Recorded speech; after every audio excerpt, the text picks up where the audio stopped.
Hi, my name is Alman Ainsworth. I'm standing outside Lucy Liu on Oliver Lane with the great George Sykiotis. As you remember, in 2020, George Sykiotis was a brainchild behind this whole APTV story that we started, and we've gone really from strength to strength since then. And I do very much appreciate that idea, which we've kind of taken full advantage of. We're trying something a bit different today. We're going to do a then and now question and answer. So I'm going to be asking George questions that I asked him back in 2020. You'll see his answer then. In 2020, we were sitting in Lupino during lockdown or some version of a lockdown. I had short hair, you had darker hair. Your restaurant was completely empty. Nobody was on the street. Everyone was wearing masks. And your questions had an element of fear to it and a lot of unknowns. I'm really excited to be here with a very close friend, mentor of mine, George Sykiotis of Lupino and Lucy Liu. We're going to ask the same questions and see what your answers are today at 2023. All that through the lens of, in the last 8 months, you've never done more business than you've done in your entire 35-year career. So we thought it'd be pretty cool to see then and now, and when now is such a good time. Absolutely. Welcome back to Melbourne. Yeah, that's it. Thank you, Solomon. So now in 2023, what are your views on takeaway for premium restaurants like Lupino and Lucy Liu? No, we didn't. We made a conscious decision to actually give ourselves a number one is sort of try and concentrate on what we do best, which is serving food in restaurants. And we're not takeaway food venues. We don't do takeaway well. Pasta, say in Lupino, it doesn't travel very well. There's no desire to do takeaway. You know, we're a restaurant business where we serve people in our restaurants. There's no real need to do it anymore. What we're focusing on now, more important, is actually our customers are making sure the experience is as good as it can be. Now in 2023, would you open a new restaurant? It was something we would be considering at the moment, given that the market's come back. There's the city is coming alive at night. There are people coming into the city specifically to be entertained. And I think the city is a hotspot, so if the right opportunity came up, we'd certainly have a look at it. What we did is, once we knew we were reopening after the COVID-19, what we did is we sat down and actually rang 1,000 best customers, and we gave them the opportunity of actually dining. So what's happened is we've dropped our prices, made bigger venues, had more bums on seat, as they say in our industry, and what we've done is we've chased turnover. But at the expense of profitability, higher turnover means smaller margins. Are your trading figures back to what they were in 2019 and 18? We need to adapt. We're actually probably even ahead of that. Really? It's people have come back in force. The city now has become a real destination. The office market during the day is sort of much more hit and miss because of this flexible work environment. However, the city now has come to life at night, where people are coming in on multiple occasions for different events. So everything from Harry Potter, the comedy festival, to the Grand Prix. The city is alive, and it's coming back in better than ever. So are these the best trading months you've been having lately? From December, from probably the last 8 months have been probably as good as it's ever been. In your entire career? No, in the career of the restaurant, but I haven't seen the city as this busy at nights for probably forever. Jeez. How many years are you doing this for? Probably close to 35 years. And this is the best? So the time at the moment, it has been unbelievable. So and customers, are they the same customers coming back, or are you getting people from regional Victoria or from interstate? I think, look, I think as soon as COVID broke, people were really keen to come back and eat and actually have a real dining experience. People experienced the so-called takeaway model where they cook food at home.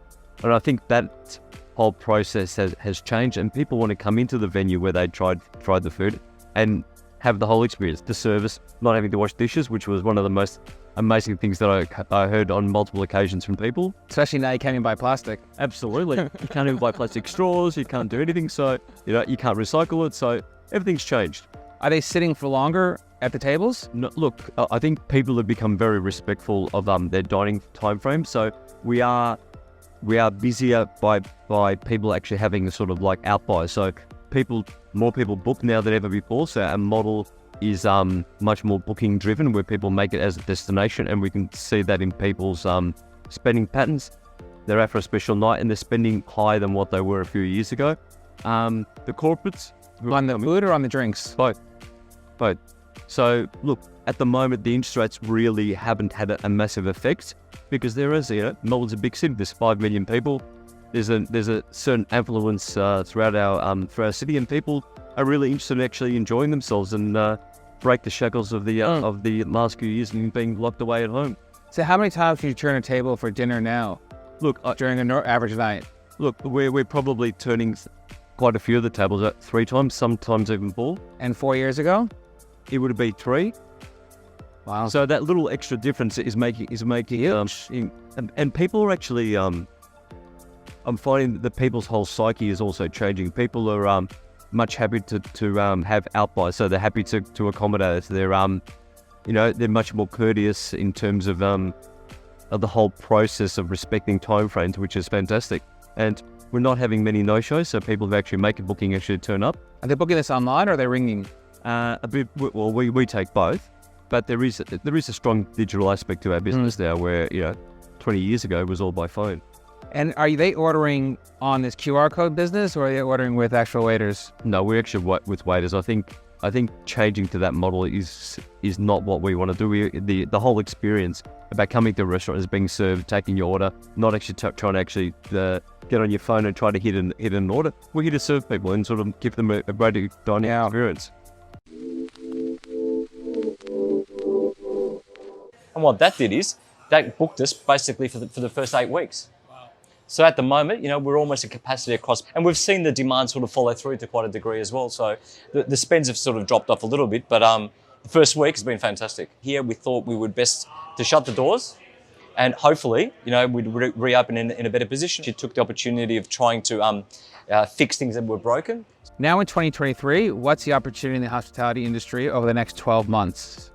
Look, I think interest rates are going to dictate a lot of investments in the industry.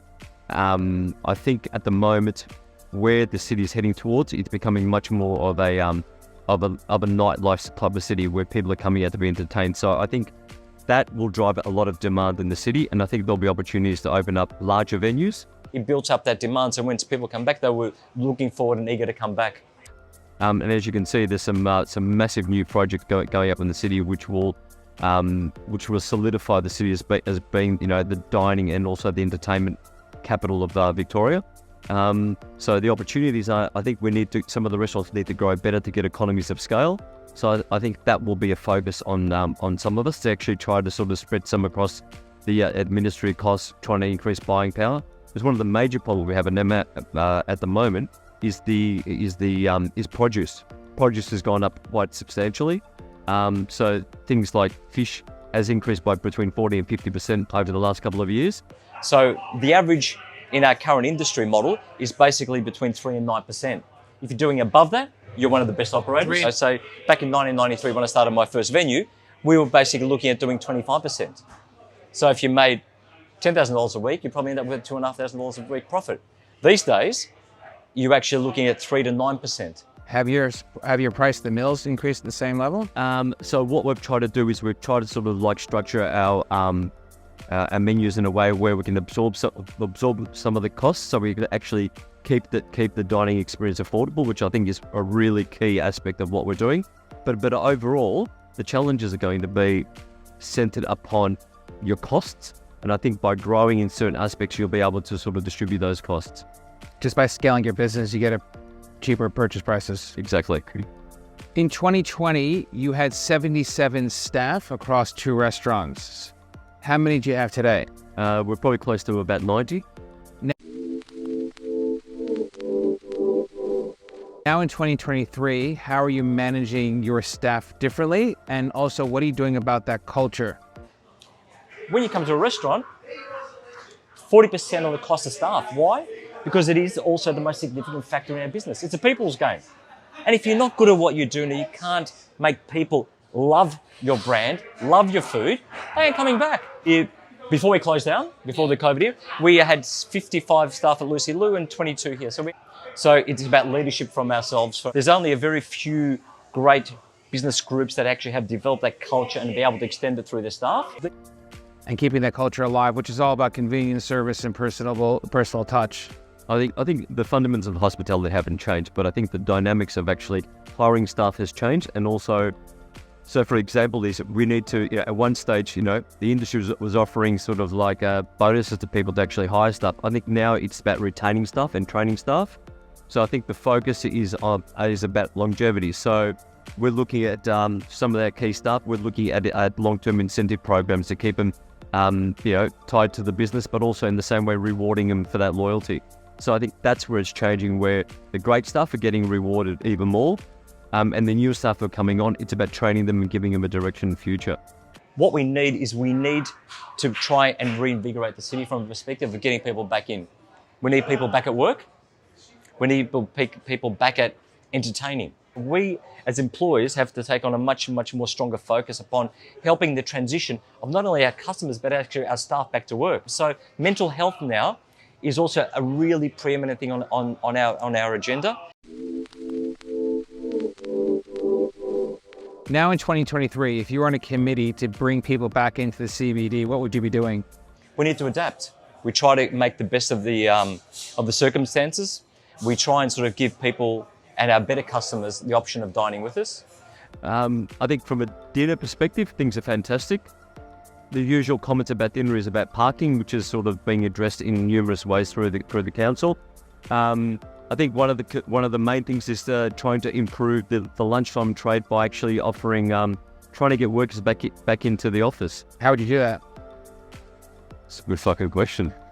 I think the reality is people have really valued the flexibility of working from home. In our industry, you can't really work from home to cook. You can't cook food and ship it in. George, in most industries, you can't work from home either. Absolutely. But I think there is some industries that can adopt it. So I think if there's an opportunity of actually attracting people to making it, a better proposition. So, everyone's talking about additional services for their staff if they come in. And the trip facilities are getting better. I was thinking, and Zelman, as you can hear from the noise in the background, the city is coming alive. And during the day, there's a lot of work happening. If you look around everywhere, the cranes are still up, even though interest rates are sort of rising. There hasn't been that, right at this particular point in time, we haven't been, the patrons are still coming. They haven't been sort of, let's say, they haven't been deterred from dining. You're doing more business today than you ever done in your 35 years career. It's simple. People. That's it. People. Well, everything else is noise. That's it. There's discussion about rents going to turnover only and governments assisting landlords to subsidize the difference. Now in 2023, what would your views be on such a structure? Both as a landlord and as a tenant. The more assistance we can get from both perspectives, landlords and also tenants, it will mean that we will come back quicker. So talking about partnerships, it's not only landlords and tenants, it's also the government. The government has to understand that there's the greatest opportunity to get out of this is by promoting businesses. I think what the government needs to understand is that the social fabric of the Melbourne CBD revolves around the workers and revolves around the restaurant, dining scene and the entertainment precinct. We don't need the assistance. I don't see why the government should be handing out any more money. I think we are more than capable of running our own business as it is. And I think the government now, it's more about supporting the larger community. Selwyn, let's flip it around for a change. I'd actually like to ask you a question. I speak to people about you in the industry, etc., and people think that you have a short attention span. They're not wrong. Listen, my job is to find tenants to lease properties, and my job is to talk to landlords to give us the opportunity to lease those properties. We make hundreds of phone calls a day. That's what I've been doing for the last 15 years since I started. I've had the privilege of training and working with other people who would do the same thing. If we can't help you and we can't do business, I got a job to do and I got a business to run. And the only way we get remunerated is by actually achieving outcomes for both landlords and tenants. So if I do sound short, I am genuinely sorry. It's not how I want to be perceived. But at the same time, there's only 15, 16 hours in the day that I can physically do this, and people don't get offended if I call them outside of those hours. What else can I be doing? Yeah, you could talk for hours about the politics and economy and COVID and weather and currencies and banks, but I don't really care. I'm not an economist. I just lease shops. So let's take it one step further. You've been quite successful. If you walk around the city, you can see your colourful boards, etc. So what's been the secret to your success? hard work, just literally hard work. There's no secret to anyone's success other than hard work. I don't think I'm not brilliant or smarter than the next guy. I just work really, really hard, and I will not stop. And there's nothing more to it. And I've had the privilege in this career, in the property industry, you get to meet and talk to and learn from some incredible people, and everyone has the same consistent message. Don't stop. Keep working. Keep trying. Keep finding another way. And if you keep trying, eventually something will work, because more often than not, the others stopped. Okay. So I think a lot of people would be really interested to know, from your perspective, the leasing market.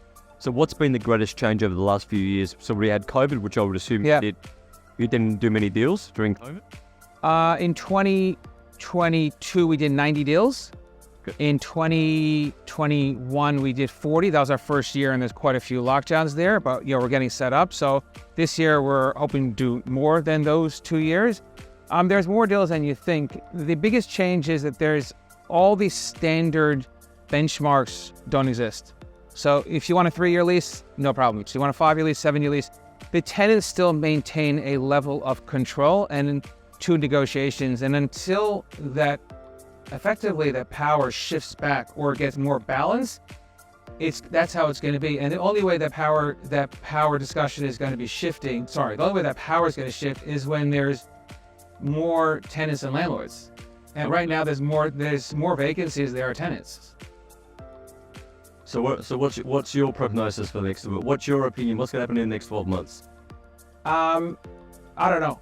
And anyone who tells you they do is a liar. But just listen to your tenant and listen to your landlord. Understand their business. There's motivations behind everything that they want and everything they're asking for. People don't ask for things that don't have reasonings. You may not understand it or appreciate it, but there is a reason. If you understand the reasoning, there's a way to negotiate around it, or negotiate through it, or kind of come to some sort of medium in between. But more often than not, it's like, that's the rent, that's too high, that's too low, no deal.